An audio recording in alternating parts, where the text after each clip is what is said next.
Hello there, it's me, Carl Welshman, and today we're going to be talking about Brewdog Jackhammer. So this was the last beer in my advent calendar. Never tried this before. Jackhammer is coming in at 7.2%, so quite a strong fucking beer, that one, guys. Quite a strong beer. It says to the bitter end, so I'm expecting something to be a little bit bitter, a little fucking hint on the side there. Look at that. To the fucking bitter end. It says Ruthless India Pale Ale. Guys, it's not been a great calendar, is it, from Brewdog? It's not been a great calendar. It's not anything where you're going, fucking hell, that's a revolutionary beer. There's been a lot of beers in there where I'm like, I don't like them.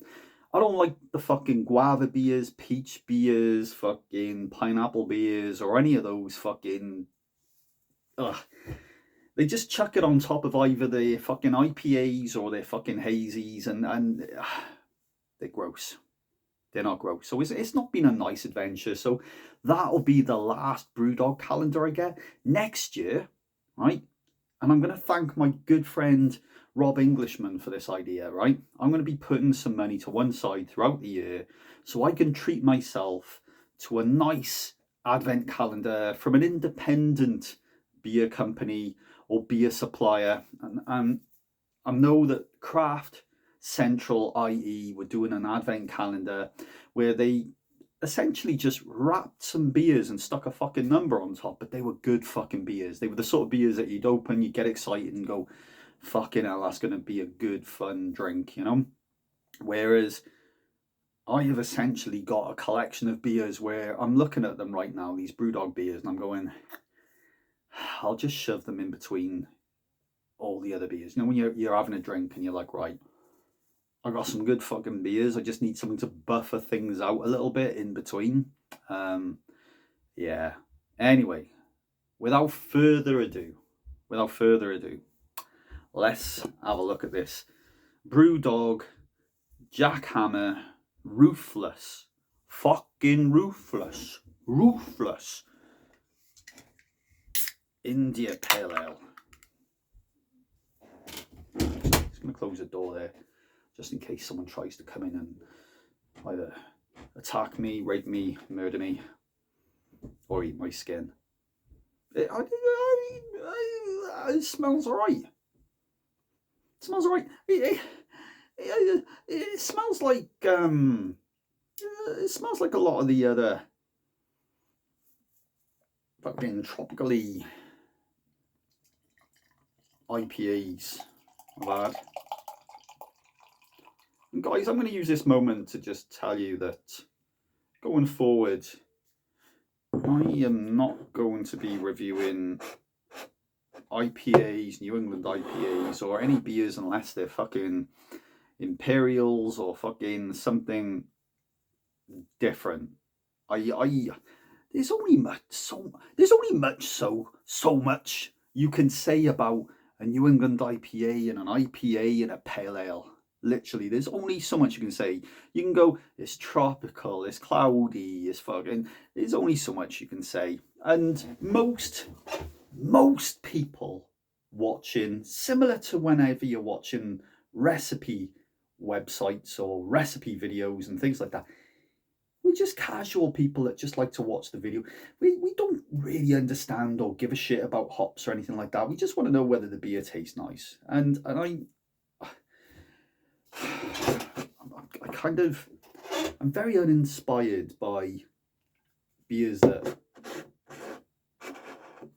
smell the same, taste the same, and are just slight variants. So I'm not going to be doing any more videos on beers unless they're fucking limited edition, random fucking, Vault Cities, those sorts of weird fucking beers where you're like, okay, that's a bit fucking different.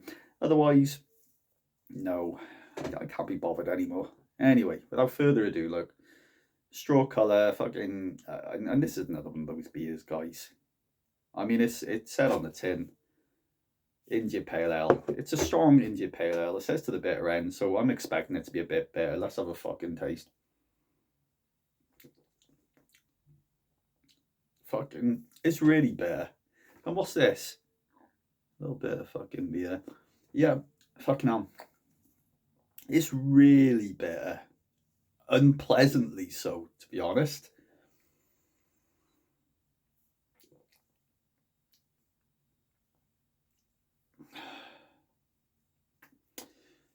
Well, there we go, guys. There we have it. Christmas Eve beer that I got yesterday in the calendar. It's Christmas Day as I record this right now. And what we're getting is you get that tropical sniff, tropical taste at the front, and then you just get a fucking bombardment. You might as well eat fucking lemon skins. A big old pile of fucking lemon skins. Earwax, alas, Harry, earwax, fucking. I don't know, anyone that would enjoy a high alcohol content glass of tropical earwax drink. So, thank you very much, Brewdog.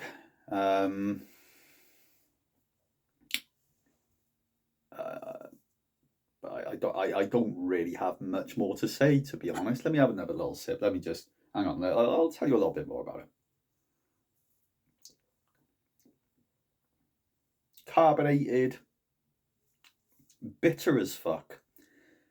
Just overall, like a lot of the beers that have been in the Brewdog Advent calendar this year, a very unpleasant experience. I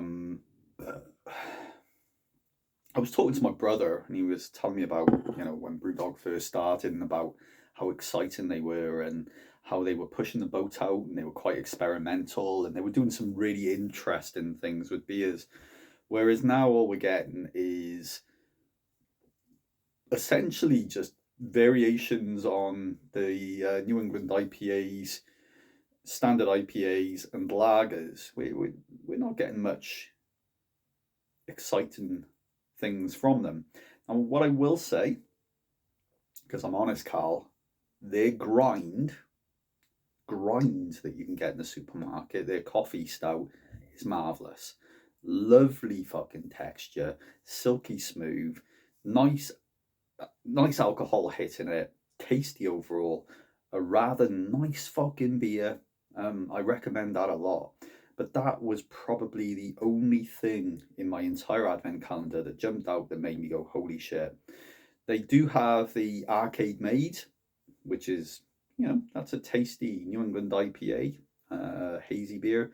Nice and strong, nice and tasty, but come on, 24 different beers, and you get what, 2-3 beers, which you kind of going, oh, that's tasty, you know. Right, I got Yorkshire puddings in the air fryer. Between you and me, I've already eaten fucking 2 of them, so someone's gonna go without Yorkshire puddings. Don't fucking tell anyone.